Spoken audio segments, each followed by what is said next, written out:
Hello and welcome to today's video. In this video, we are going to look at some good stories. Firstly, Hunter Lawrence got fined due to his altercation with Jason Anderson. We're going to look at the details of that we have thus far and what the riders had to say about it. Then we're going to look at RJ Hampshire's plans to move up to the 450. After that, we have Sexton speaking on his late season performance, how the KTM is better in motocross, and how they're going to carry this forward. Finally, we're going to look at a kind of small story not many people are going to care about, but I want to include it anyway, and that is for the MX2 class of the World Championship, an update on the Finnish rider, Emil Weckman. All right, let's get into it. All right, before we get into the stories, I did want to give you guys a quick update on myself. I mentioned past few months that I wanted to do the Pro Motocross season or a few races as media. I applied for it, and I got approved for the full season. So I will be going to every single race. It's going to be interesting. Pretty nervous traveling that far. I haven't traveled that far ever. The furthest west I've ever gone is Indiana, and first race is California, so that'll be interesting. But I got experience. I did 3 of them last year, and I've done Motocross of Nations, so it's not like I'm just jumping into the deep end. It's just the travel is going to be interesting. But, yeah, thanks to everybody for supporting everything we do. It's going to be expensive, so if you want to support the airplane fees and hotel fees, go buy a digital magazine or physical copy, whichever you prefer. Digital is better for the both of us, though. Yeah, all the support is appreciated, and thank you guys. First story of the day, Hunter Lawrence gets fined. All right, we're going to start it off with some drama today. Honda HRC rider Hunter Lawrence got cleaned out early in the race this weekend by the notorious El Hombre, the Kawasaki rider Jason Anderson. Here's that clip in case you forgot. And here comes the action. Oh, Jason Anderson tunes up. And here comes the action. Oh, Jason Anderson tunes up. This obviously ticked off Hunter as he was looking to end his rookie year on a high note. They were both running top 5. He then took some slow laps as he was way back in the pack getting lapped. Then once Jason came around, he gave him a little revenge and ruined Jason Anderson's podium. He was running 3rd, and that pushed him back to 4th, and he never got back from that, so kind of screwed him. But that's revenge, I guess. Here's that clip.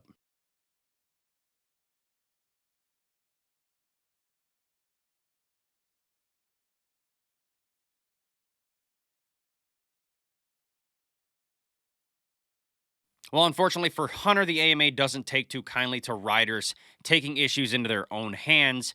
AMA Race Direction has imposed an undisclosed fine on the Team Honda HRC rider Hunter Lawrence after this altercation with Anderson during the Salt Lake City race. Meanwhile, former 450 champion Anderson received only a written warning for aggressive, reckless riding in connection with the incident.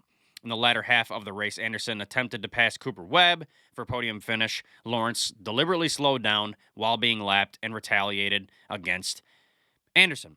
He forced Anderson wide, nearly off the track, as we saw, and he ultimately finished 4th, screwed over his finish.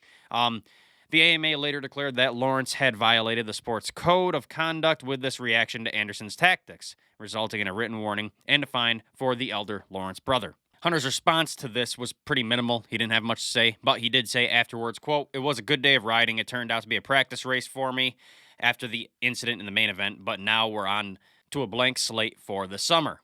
Anderson was a bit more assertive in his response to the incident. He took to socials after the race saying, quote, "Was trying to go 2 for 2 on helmet grabs last night, but I'm the real people, fans of the sport be hating so hard on my character based off the 20-minute dirt bike race.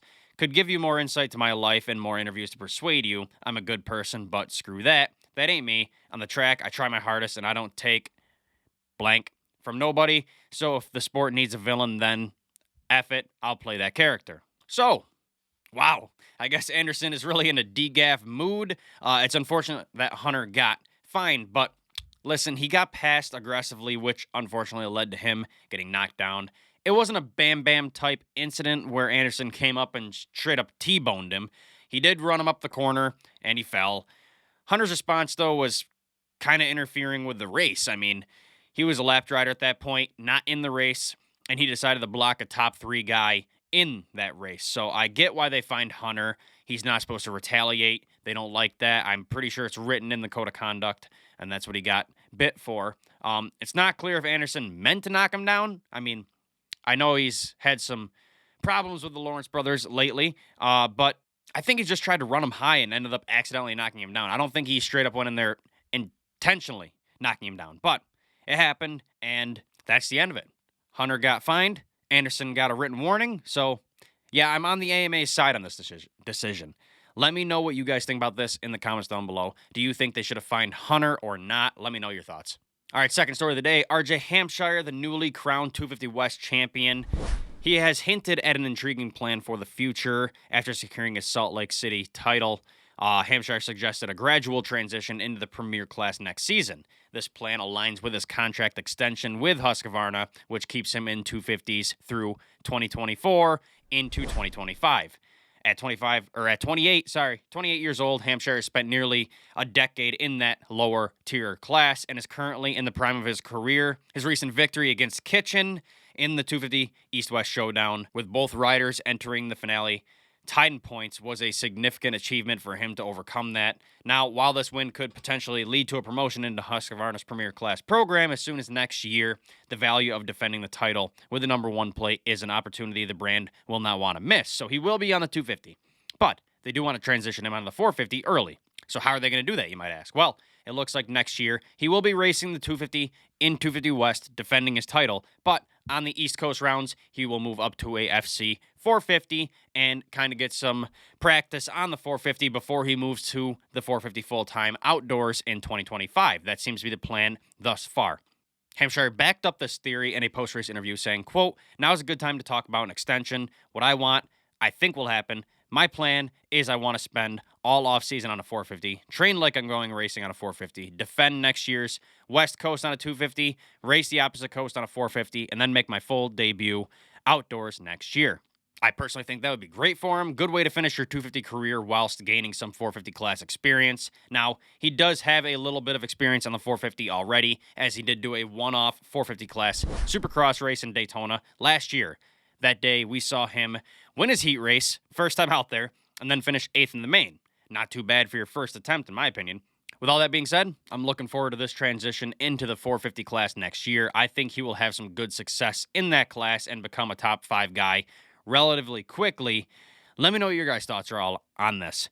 How will RJ do on a 450? Is the right move to race both Supercross classes next year? Let me know all of your thoughts down in the comments down below. All right, third story of the day. In Salt Lake City, amidst the championship frenzy, Red Bull KTM's Chase Sexton skillfully maneuvered his way to the front, leading every lap in the 450 main event and securing his second win of the year. And personally, I think his best one. This triumph not only capped off a strong year for the reigning 2023 champ, but also instilled a sense of momentum and confidence in both Sexton and his team after struggling all year. This sets the stage for a promising future in Lucas Oil Pro Motocross this summer. Sexton concluded the 450 championship in third place, bidding farewell to his number 1 plate on the KTM. Despite a mechanical DNF in Nashville, Sexton has demonstrated remarkable form in the latter part of the season. He's been incrementally getting better as the season went on. He's had some top qualifying positions in the final rounds and clinching the pole in Salt Lake City. True to his form, he capped off the year with a well-deserved victory. As Lucas Oil Pro Motocross season approaches, in 2 weeks, Sexton has expressed confidence on his KTM's performance for the outdoor events. In fact, he suggested that the KTM might be better suited for motocross compared to Supercross. The first test of his assertion will take place at Fox Raceway, as you know, in just 12 days, and I will be there. So it'll be cool to see in person how he's doing, talk to him. Sexton commented on their late season performance improvement and how he feels on the bike in a post-race interview, saying, quote, "Salt Lake was a really good day for me. Fastest qualifier, won the heat and the main. I felt a lot more like myself in the last 3 races because it's been a long year, but I've learned a lot and the team stuck by me. So I'm looking forward to outdoors and building off this. This is a good momentum builder and what I needed going into the Pro Motocross series. So I'm pretty confident and ready to get better." It's great to hear they've been on the struggle bus all year, barely keeping themselves as top competitors, you know what I mean? Like, he's been barely in that podium range, but it seems they have found something and figured out the bike. I'm really hoping to see a 2022 version of Sexton this summer. Somebody has to stick it to Jet, and other than Chase, I don't really know who's going to be there because most guys are hurt or sucking right now. So, I don't know. It's up to you, Sexton. Let's get this done. Let me know your guys' thoughts on this. What do you think changed for the KTM guys? Can Sexton be competitive this summer? Let me know all your thoughts in the comments down below. Final story of the day is a small one, but I wanted to include it for all you super fans out there. So, top 20 guy in the World Championship, Schmicker KTM MX2 rider Emil Weckman has been out since round 2 of the season. In Spain, he had a knee injury, and that's knocked him out of the series. The Finnish rider has been completely silent for a few months now, as well as the team. They've been pretty quiet on the whole situation. Up until yesterday, we finally got an injury update on him, so I figured I'd give it to you guys. After months of silence, Weckman took to socials last night to say, quote, "Unfortunately, I'll be sitting out for a while. Had a knee reconstruction after the GP of Spain. The surgery went very well. Surgeon fixed everything that what was needed. The knee is like new." The good news is it looks like he's already healing up pretty well, kind of far along in the process of healing. He was already on his road bike this morning, back training, so I'm going to assume he will remain out for some time now, maybe a few more weeks, a month, but expect the young Finnish rider to return to racing soon. I know most of you don't really care about a minute MX2 story like this, but for all the diehard fans out there, you want to know everything about everyone who's a top 20 athlete in the World Championship like myself. I figured I'd include it. So yeah, Emil Weckman, he will be back soon. Knee reconstruction went well. Let me know what you guys think about all that. All right, that's all I have for you guys today. Thank you so much for watching. Make sure to go support my sponsor, Blood Lubricants. And don't forget to head to my website and buy a copy of my magazine. We got digital and physical now, so go snag one. If you don't want to pay for shipping, get a digital one. You get it instantly and don't have to pay shipping. It's cheaper. Anyway, thank you guys for watching. Thanks for the support, and I'll see you guys in the next video.